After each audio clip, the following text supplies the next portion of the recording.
Hello, আপনাকে আবারও স্বাগত জানাচ্ছি। আমরা আগের সেশনে পারচেজ কিভাবে করতে হয় সেটি দেখেছি। বিভিন্ন ভেন্ডর থেকে পারচেজ করে সেটি দেখেছি। এবং একটা স্টক আইটেম তৈরি করাও দেখেছি। এর আগের সেশনে টোটালি স্টক আইটেমের জন্য ছিল। আজকে শুধুমাত্র সেলস দেখবো এবং সেলস করার পরে আমি স্টক সামারি দেখবো।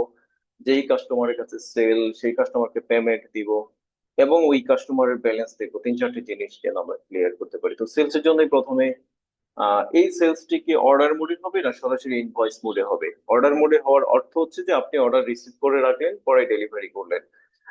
আমি দুটি দেখাবো। প্রথমেই আমি একটি সেলস ইনভয়েস করে ফেলি, প্রথমে সরাসরি ডেলিভারি মোডে করলাম কারণ বেশিরভাগ সেলই আমাদের এভাবে হয়। আচ্ছা, এবার আমি একজন কাস্টমার, এখানে শুধু কাস্টমারকেই দেখাচ্ছে। ঠিক আছে। উম আমি ধরে মনে হচ্ছেন কাস্টমার, এটিকে সেল করছি। তারপর সেলসম্যান, আমার যদি সেলসম্যান থাকে, সেলসম্যান যদি করতে হয় তাহলে এই সেলস টিম এখান থেকে তৈরি করে আসতে হবে। এত ডিটেইলি সেশন করতে গেলে শুধু সেলস দেখাতে 1 ঘন্টা 2 ঘন্টা লেগে যাবে। তো এগুলো নিয়ে আলাদা সেশন থাকবে যে সেলসম্যান কিভাবে তৈরি করতে হয়। ঠিক আছে।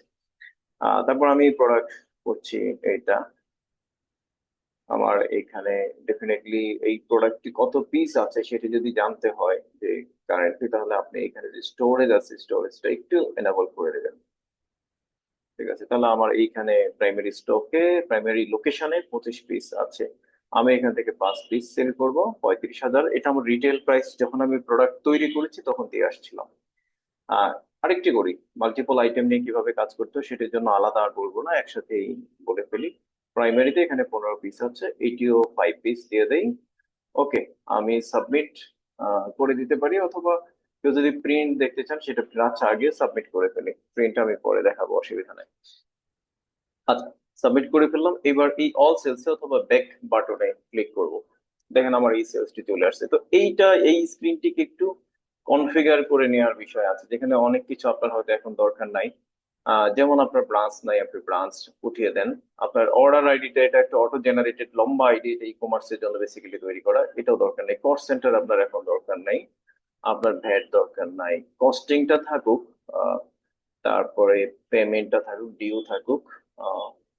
আমার মনে হয় ঠিক আছে। ডিসকাউন্টও রাখলে রাখতে পারেন, আমি স্ক্রিনটি ছোট করার স্বার্থে আপাতত বাদ দিয়ে দিলাম। এই হচ্ছে মোটামুটি একটি পারচেজ। তো আমি আরেকটি পারচেজ করি, তাহলে কয়েকটি পারচেজ করলে, এবং এই পারচেজটা আমি একটু অর্ডার মোডে করব। এই ড্রপ ডাউনে ক্লিক করে নিউ সেলস অর্ডার, আমি এখানেও মনির হোসেন ওনার কাছ থেকে তার কাছে পারচেজ করি। এই কাস্টমারের অ্যাড্রেস, যদি অ্যাড্রেস দেওয়া ছিল না যখন আমরা কাস্টমার তৈরি করেছি, আপনি চাইলে এই অ্যাড্রেসে ক্লিক করে এখনো অ্যাড্রেস তৈরি করে নিতে পারবেন। ধরেন এই আইটেমটা সেল করছি, এখন 20 পিস আছে। 5 পিস মানে অর্ডার নিলাম আর কি। ঠিক আছে, আরেকটা আইটেমেরও অর্ডার নিয়ে নিই একই সাথে। 5 পিসেস, ওকে। নাও সাবমিট করে দিচ্ছি।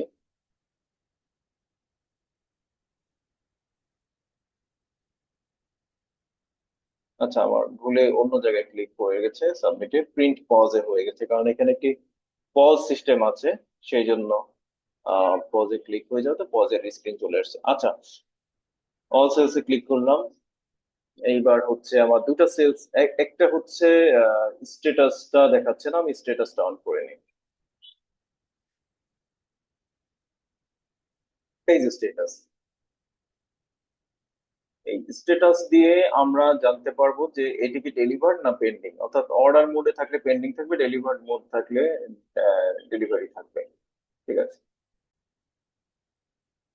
আচ্ছা, এখন আমরা এটি যেহেতু সেলস হয়ে গেছে দুটা, এইবার আমরা অন্যান্য জিনিসগুলো দেখি। তবে আমার মনে হয় আরো কিছু সেলস করি আমরা, আরো কিছু সেলস করি, জাস্ট একটু তাড়াতাড়ি করে ফেলি। ধর সোহেল আহমেদ, আরেকজন কাস্টমারের কাছে সেল করি। ওনার কাছে এটা 2 পিস করলাম 35,000। এখানে চাইলে আপনি 40,000 দিতে পারেন, নো প্রবলেম। সাবমিট। এবং অন অ্যানাদার ডে সোহেল আহমেদের কাছে আরেকটি সেল করলাম, আইফোন 3 পিস, 10,000 করে। ওকে, এবার অল সেলসে ক্লিক করি। অল সেলসে ক্লিক করলে দেখাচ্ছে আমার সবগুলো সেলস, এর মধ্যে একটা পেন্ডিং আছে। একটা দিয়েই আপনি রিপোর্ট বুঝতে পারবেন। এবার যখন আপনি পেন্ডিং এ যাবেন, pending for delivery, delivery pending আছে একটা। ডেলিভারে যাবেন, যতগুলো ডেলিভারি অর্থাৎ ডিরেক্ট সেল করে ফেলেছেন ততগুলো এখানে দেখাবে। ঠিক আছে। আর cancel, if there is any cancelled invoice, তাহলে এখানে থাকবে পেইড। এর মধ্যে কোনোটা পেইড হয়েছে কেন? একটাও পেইড হয়নি, আনপেইড, সবগুলোই আনপেইড। আচ্ছা, আমরা একটা এখন এখান থেকে যে সোহেল আহমেদ, এটা হচ্ছে পেমেন্ট নিয়ে নিচ্ছি। এই মেনুতে ক্লিক করে আপনি পেমেন্টে ক্লিক করেন। এইটা হচ্ছে টোটাল ডিউ হচ্ছে 30,000। তো এইখানে আপনি ক্যাশ ইন হ্যান্ড সিলেক্ট করে 30,000, এখানে ক্যাশ ইন হ্যান্ড ছাড়াও যদি অন্য লেজার, বিকাশ, নগদ, ব্যাংক, বিভিন্ন লেজার গুলো তৈরি করতে চান তাহলে করতে পারবেন। আমরা ঠিক পরবর্তী সেশনে 5 নম্বর সেশনে সেটি দেখাবো। এটিকে সেভ ক্লিক করে ফেললাম। এখন হচ্ছে জাস্ট একটু রিফ্রেশের ব্যাপার থাকে, জাস্ট আনপেইডে ক্লিক করেন। এটি তো আর আনপেইডে আসবে না, এটা পেইড, এখানে পেইডে চলে আসেন, তাহলে পেইডে চলে আসবে। এই যে 30,000, এটি পেইড হয়ে গেল। ঠিক আছে। একটি জিনিস আমি দেখিয়ে দিই, যারা এডমিন ইউজার, মানে আপনি বিজনেসের মালিক হলে, যেমন এই সেলসটা আপনার 30,000 টাকা ছিল হচ্ছে সেলস, এটার কস্টিং ছিল 19,000, তাহলে এখান থেকে আপনি প্রত্যেকটা ইনভয়েস ওয়াইজ প্রফিটও কিন্তু দেখতে পাবেন। হ্যাঁ, মানে প্রত্যেকটা লাইনেই রিপোর্ট, আপনি যদি রিপোর্টের ইনফরমেশন গুলো পড়েন, ইনফরমেশন গুলো আপনাকে রিপোর্ট আকারে প্রোভাইড করবে যদি আপনি সেটা রিড করতে পারেন আর কি। আচ্ছা, এবার এইখানে যথারীতি এটাকে যদি আপনি কনফিগার করতে হয়, ডান পাশের বাটনে অনেক কিছুই আছে। আচ্ছা, এবার আমি প্রিন্টটা দেখিয়ে দিই। প্রিন্টটা অনেকের একটু ডিস্টার্বিং হতে পারে, এই ডিস্টার্বটা কিভাবে ঠিক করতে হয় সেটা দেখাবে। এই ইনভয়েস এই মেনুতে ক্লিক করে প্রিন্টে ক্লিক করবেন। এই যে প্রিন্টটা প্রথমবার একটু উলট পালট আসবে, সেটা ঠিক করার জন্য আপনি নিউ সেলস ইনভয়েসে, মানে ইনভয়েসে থাকবেন, তারপরে এই রাইট প্যানেলে ক্লিক করবেন। করার পরে এইখানে যে প্রিন্ট অপশন আছে, প্রিন্ট অপশনে ক্লিক করবেন। এখানে বেশ কিছু জিনিস আসলে অতিরিক্ত বা বাই ডিফল্ট পড়ে থাকে, সেই জন্য হচ্ছে প্রথমবার একটু ডিস্টার্ব হয়। আমি সবকিছু মিনিমাম করে দিচ্ছি, পরে আপনি আবার এনাবল করে নিলেও আর কোনো অসুবিধা নেই। ধরেন দিচ্ছি না, প্রিভিয়াস ব্যালেন্স দিচ্ছি না। আশা করি ঠিক হয়ে যাবে। এখন এটা কিন্তু একটা ডাইনামিক ইনভয়েস লিংক তৈরি হয়, এই যে ইনভয়েসের লিংক। ফলে আপনাকে আবার পিছন থেকে প্রিন্টে ক্লিক করতে হবে না, এটিকে একবার রিলোড করে নিলে ঠিক হয়ে যাবে। এই যে পেইড, এটা পেইড, আর হচ্ছে এই হচ্ছে ইনভয়েসের ফরম্যাট। এই ফরম্যাটকে আরো সাজানো সম্ভব, আরো কাস্টমাইজ করা সম্ভব। ঠিক আছে, সিস্টেম থেকে। আচ্ছা, এবার সেলস তো হয়ে গেল, অল সেলস এ ক্লিক করলাম, মোটামুটি এই মেনুগুলো পেইড আনপেইড পর্যন্ত শেষ। দেন হচ্ছে কাস্টমার কোটেশন, অন্যান্য জিনিস আছে, আমরা এগুলো আস্তে আস্তে শিখবো। এখন আমি দুটো জিনিস দেখবো, একটা হচ্ছে আমার স্টকের সামারি, আরেকটা জিনিস দেখবো হচ্ছে আমার এই যাদের কাছে সেল করলাম তাদের স্টেটমেন্ট। তো স্টক সামারি দেখার জন্য প্রথমে স্টক সামারিটা দেখি। স্টকের রিপোর্ট আছে আলাদা, স্টকের রিপোর্ট এখানে প্রচুর স্টকের রিপোর্ট আছে, বেশ কয়েকটি। তো আমি প্রথমে আইটেম ওয়াইজ চলে যাই, এটি খুব সহজ, সহজ এবং হচ্ছে ইনফরমেটিভ ডেফিনেটলি। আমি জাস্ট এখানে লোডে ক্লিক করবো, তাহলে অল আইটেম প্লে চলে আসবে। আর এখানে ক্যাটাগরি আছে, আপনি যদি ক্যাটাগরি ফিল্টার করতে চান যে আমি শুধুমাত্র স্যামসাং মোবাইল দেখবো, তাহলে স্যামসাং মোবাইল। আর if you don't select anything, এটা অটোমেটিক্যালি সবগুলো লোড করে নেয়। আচ্ছা, দেন আপনার যদি মাল্টিপল ওয়্যার হাউস থাকে, আপনি কোন ওয়্যার হাউস দেখবেন, এখানে একটাই ওয়্যার হাউস আছে। আচ্ছা, এখানে দেখেন এবার হচ্ছে বেশ কতগুলো কলাম আছে। ঠিক আছে, এই সবগুলো কলাম আপনার দরকার নেই, নর্মালি যেগুলো দরকার থাকে আমি সেগুলো অন করে দিচ্ছি। ওপেনিং দরকার হবে, purchase, purchase return, but purchase transfer লাগবে না। যাদের মাল্টিপল ব্রাঞ্চ থাকে, এক ব্রাঞ্চ থেকে আরেক ব্রাঞ্চে ট্রান্সফার হয়, তাদের জন্য এটা দরকার।